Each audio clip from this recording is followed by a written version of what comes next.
played until sunset after having to finish up round 2 this morning. But playing 24 holes in one day couldn't faze Cheyenne Kim, who won the 13 to 14 age group, shooting a 9 under 207.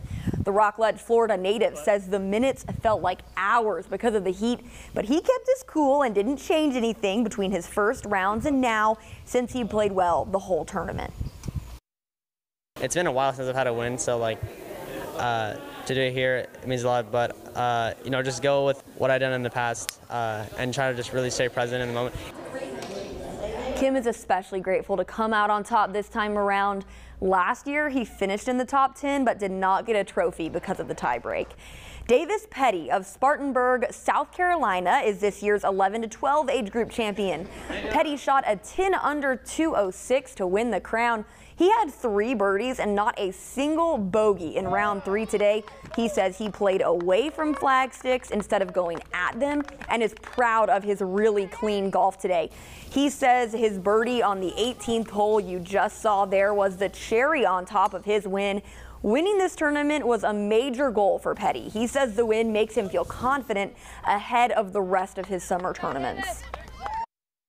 Because of the name and where it is, and it's invite only, and how many great players in America are here.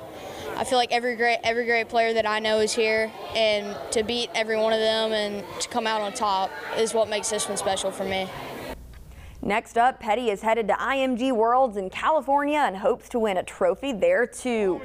Hudson Knapp of Marietta, Georgia was 5 over through round 1 on Monday. But today was a totally different story. He shot 5 under to finish with an even par of 72 and win the 10 and under age group. Thanks to that comeback, the 9-year-old also won the Bill Maddox Award, which is given to the player with the biggest comeback in the 10 under age group.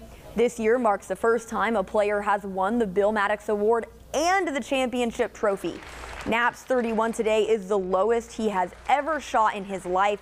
He says he didn't change much between the 2 rounds, but today he hit the fairway off the tee and his putts just started rolling in, including a 27-footer he drained. I didn't think it was going to happen because I was 5 over on the first day. I didn't think I was going to win, but more putts fell today. I was just thinking to post a good score and hopefully get top 10. Knapp says he didn't even realize he was in the lead until another player told him close to the end of his round. He adds he loves playing in the Future Masters because he gets to see his friends.